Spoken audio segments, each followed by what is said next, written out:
Bom dia, gente. Vamos iniciar a nossa quarta unidade, né, com a disciplina de Geografia. Então, nesse capítulo, nessa unidade, nós vamos trabalhar e conhecer sobre localizações, orientações, pontos cardeais, como é que a gente pode se locomover e tentar não se perder em determinados locais. Então, é nesse capítulo que nós vamos estudar sobre localização e orientação. Então, vocês sabem como se localizar nas ruas? Você sabe explicar a uma pessoa, caso você não tenha em mãos o endereço, né? E nas grandes florestas, desertos e oceanos, né? Que os aparelhos, os instrumentos eletrônicos muitas vezes não têm o sinal para nos orientarmos. Vocês sabem se locomover, né? Vocês sabem se movimentar e andar por esses locais? Então, nesse capítulo, nós vamos aprender a se locomover. Então, para chegar a um determinado lugar, tá, pela primeira vez, é preciso a gente ter o quê? Referências ou o endereço em mãos, seja ele nas zonas rurais ou nas cidades. No entanto, nem sempre vamos ter nas nossas mãos instrumentos como bússola, né, ou informações para orientação, como endereço, mapas, entre outros. E nas áreas naturais, seja nas grandes florestas, nos desertos e nos oceanos, que não tem placa ou endereço para informar qual o caminho que se deve tomar, né? Então, é nesse capítulo, é nessa unidade que a gente vai aprender quais opções que a gente pode tomar para nos orientarmos. Então, primeiro deles, a gente tem que conhecer, né, o que é ponto de referência. Então, muitas vezes, quando queremos encontrar um local ou explicar um caminho a alguém, né, a gente utiliza esse ponto de referência. Então, o que são pontos de referência? Pontos de referência são elementos como estabelecimentos comerciais, tá, ou praças, parques, tá, arborizados, monumentos como estátuas, tá?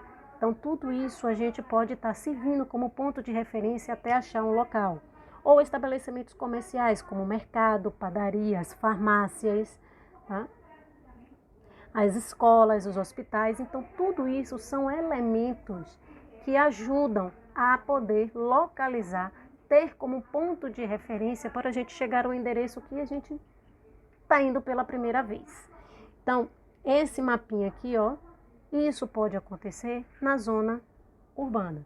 Então, qual é o caminho que você percorre para ir à sua escola? Então, você tem alguns estabelecimentos, algumas construções, tá? Alguns monumentos, alguma praça, por onde você passa até sair da sua casa, até chegar à sua escola. Então, tudo isso, gente, são caminhos que vai e endereço, localizações que a gente vai da nossa casa até a nossa escola, né? E na zona urbana, como é que a gente faz para tentar, né, chegar da escola, da casa, até a nossa escola? Então, a gente utiliza também, da mesma forma que na zona urbana, nós utilizamos ponto de referência para explicar o caminho, né, até chegar à nossa escola. Então, para ir até a escola na zona rural, para quem mora na zona rural, ele atravessa o quê? Um pasto, você vem pela rua, atravessa um pasto. Então, você está explicando, passa por uma ponte, por um portão de madeira, e depois vai virando, né, e caminhando até chegar à escola. Então, olhe quantos pontos de referência você saiu da sua casa até chegar à escola. Tá? Deixa eu colocar aqui. Então, você está aqui, ó. Na sua casa, você passa por um campo de hortaliça, né? Por um pasto. Você tem uma ponte que passa sobre o rio. E em frente a essa ponte, nós temos a escola. Olha quantos pontos de referência nós também temos, tá? Dentro da zona rural. Então, no campo também, assim como na cidade, nós utilizamos ponto de referência para explicar o caminho que faz de casa para a escola. Então, ó, esse é o caminho.